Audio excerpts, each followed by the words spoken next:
we're now looking at 3-2-0 teams in the NFC East, and the Giants have a win now. It didn't look like it through 6 quarters.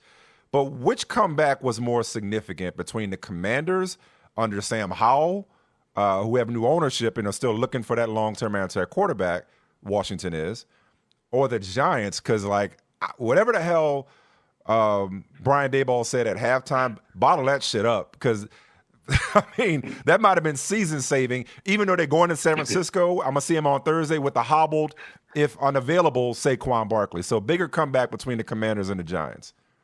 It's the Giants. I mean, come on, man. Like I literally drop, and I hate dropping the clips in my feed that cuss, but I had to use the Rick and Morty.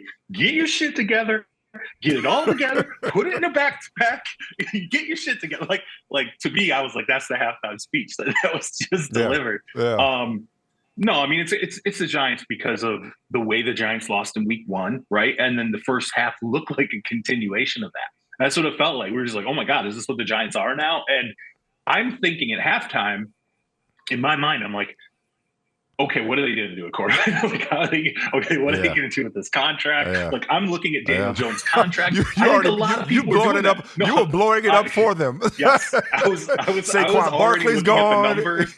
Yeah, I'm looking at the numbers. I'm like, okay, how would Caleb Williams fit in the scheme? Like, Brian Daboll. Like, I literally I'm thinking all this stuff. And then as I watched it in the second half, and you saw them start to pick up some momentum. Now, again, I'm going to guard against this, although Arizona has played tough. I'll give it to Arizona because everyone said, oh, they're just that's it. They're canceling the season. Arizona through 2 games has shown fight.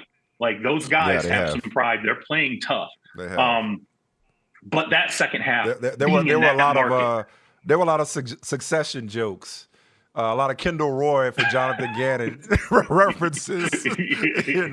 Whatever he's saying, he got him playing hard. Yeah.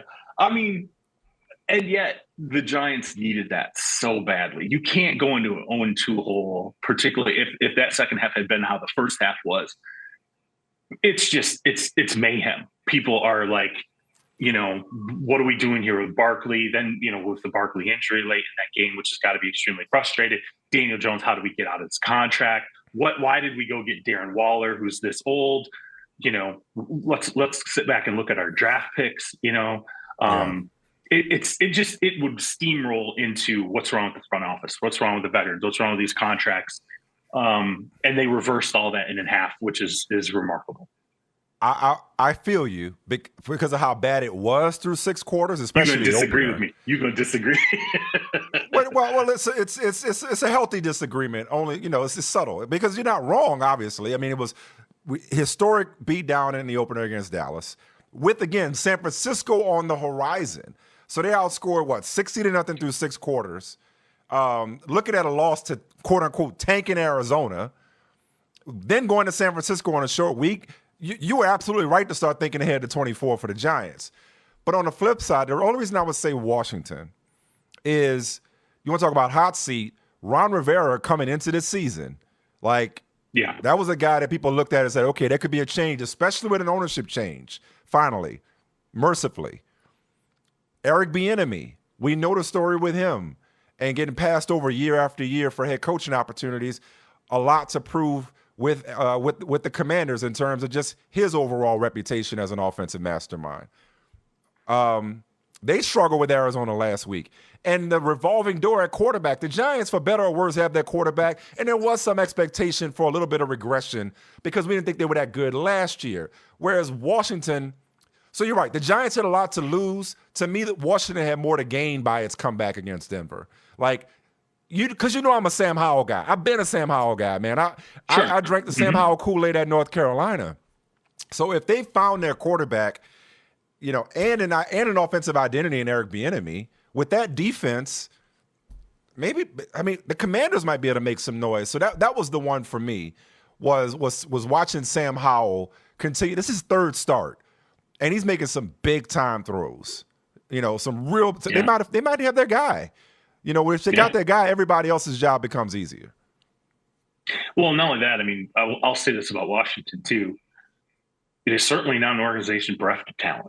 there's a lot of talent actually on that roster. The skill position pieces around Sam, like Scary Terry, Jahan Dotson, Brian Robinson. Let's not even talk about the defensive line.